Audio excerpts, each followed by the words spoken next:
Olá, você está no IDEC, o Instituto Brasileiro de Defesa do Consumidor. Nesta aula, vamos falar de um dos principais cuidados que o consumidor deve tomar na hora de contratar um plano de saúde. Para esclarecer esses direitos, falaremos primeiro sobre as regras principais que valem para os planos de saúde. Então vamos lá. A proteção do consumidor é garantida pela Constituição Federal, que é o conjunto de regras mais importante de um país. Ela reconhece a relação de desigualdade ou vulnerabilidade de quem recebe o serviço em relação a quem presta. Por isso, existem mecanismos jurídicos compensatórios que podem ser aplicados pelos órgãos governamentais responsáveis, os de proteção ao consumidor, e pelo Poder Judiciário para diminuir essa relação de desigualdade. Além da Constituição Federal, as garantias para a proteção de quem contrata planos de saúde estão previstas no próprio Código de Defesa do Consumidor e numa lei específica que trata dos planos de saúde. Além dessas leis, foi criada a Agência Nacional de Saúde Suplementar, a ANS, um órgão do governo com o objetivo de fiscalizar os planos de saúde e criar regras que facilitem a comercialização e a utilização de planos, garantida a proteção aos consumidores.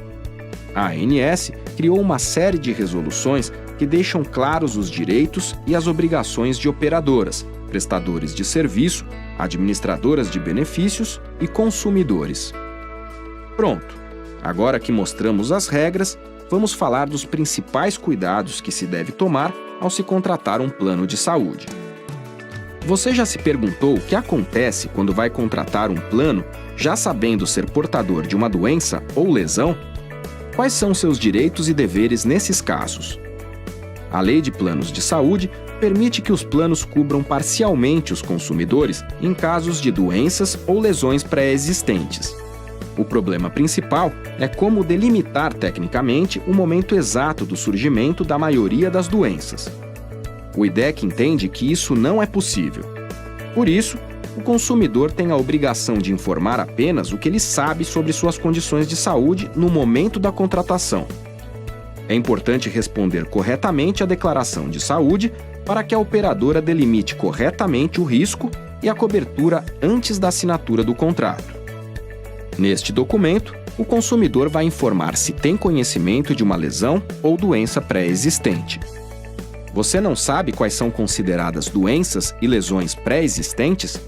Não se preocupe, elas estão listadas no rol de procedimentos e eventos em saúde definidas em resolução da ANS de 2015. Se o consumidor tem conhecimento de uma doença ou lesão prévia e deixa de informar a operadora antes de assinar o contrato, ele pode ser acusado de fraude. Nesta situação, o usuário corre o risco de abertura de processo junto à ANS e, além disso, passar a ter uma cobertura parcial temporária de imediato. E quais são os procedimentos que podem ser negados ao consumidor por causa da cobertura parcial temporária? Os planos de saúde só podem recusar a cobertura de procedimentos de alta complexidade relacionados à doença ou lesão declaradas pelo consumidor, e mais nada. Essa cobertura parcial não dura para sempre, ela é de no máximo 2 anos. Agora, uma coisa importante. Você sabe a diferença entre carência e cobertura parcial temporária? Carência é quando o consumidor já paga o plano, mas ainda não tem direito a acessar os procedimentos. Ela pode ter duração de 300 dias para partos e 180 dias para demais casos, como exames e cirurgias, mas apenas 24 horas em casos de urgência e emergência. Já a cobertura parcial pode ter duração de até 2 anos, e se refere apenas aos procedimentos de alta complexidade da doença ou lesão declarados. Atenção! O impedimento de acesso só pode se referir a essas doenças ou lesões, e mais nada. Fique de olho! A cobertura parcial e a carência não podem acontecer em contratos coletivos empresariais com mais de 30 consumidores.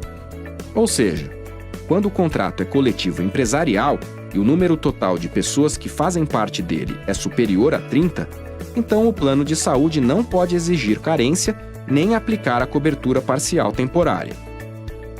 Vamos falar de outras dificuldades? Há casos em que o consumidor idoso ou portador de deficiência enfrenta recusa da operadora ou dificuldades para a contratação de um plano de saúde. Mas a lei é clara: ninguém pode ser impedido de participar de planos privados de assistência à saúde.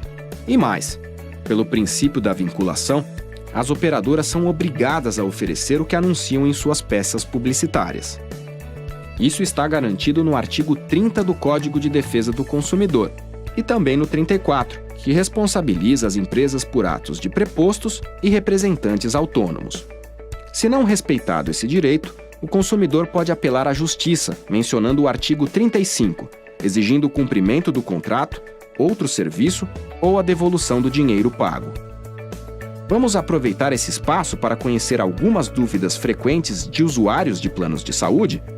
Por exemplo, quais os cuidados para não ser lesado? Quais precauções a tomar? Primeiramente, verifique se a operadora tem registro na ANS e se está sob direção fiscal ou técnica, o que indica problemas administrativos ou financeiros. Essa consulta pode ser feita no site da agência ou pelo telefone 0800 701 9656. Para escolher uma boa operadora, você deve levar em consideração os preços e reajustes, inclusive por faixa etária. Fique atento se o plano atende às necessidades e características de toda a sua família, como no caso de doenças pré-existentes, pessoas idosas e mulheres em idade fértil. Analise qual a cobertura assistencial do contrato, ou seja, o que será atendido e onde, na cidade, no estado, no país e fora dele. Normalmente, o tipo de plano está ligado a mais ou menos serviços oferecidos. Outra observação relevante: o seu plano é individual ou coletivo?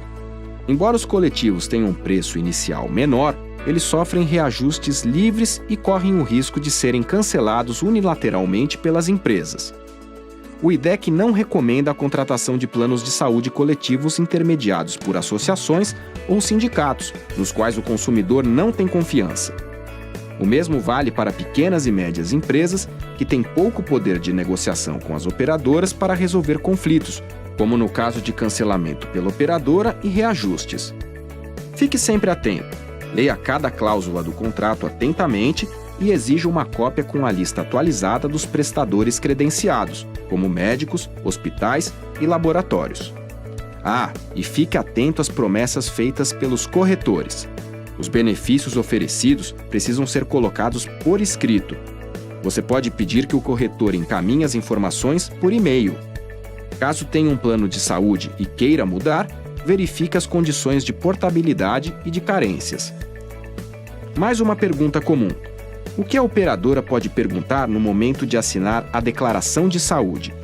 Resposta: apenas o que o consumidor sabe sobre sua condição de saúde. As operadoras não têm o direito de questionar peso e altura, por exemplo. Tampouco os hábitos do consumidor, se é fumante ou se pratica esportes. Outra informação privada é se o usuário faz uso de algum medicamento ou se tem algum sintoma. Esta aula fica por aqui. Gostou? Compartilhe nas suas redes sociais. Ajude o IDEC a contribuir para relações de consumo mais justas. Faça parte dessa luta. Associe-se. Acesse www.idec.org.br.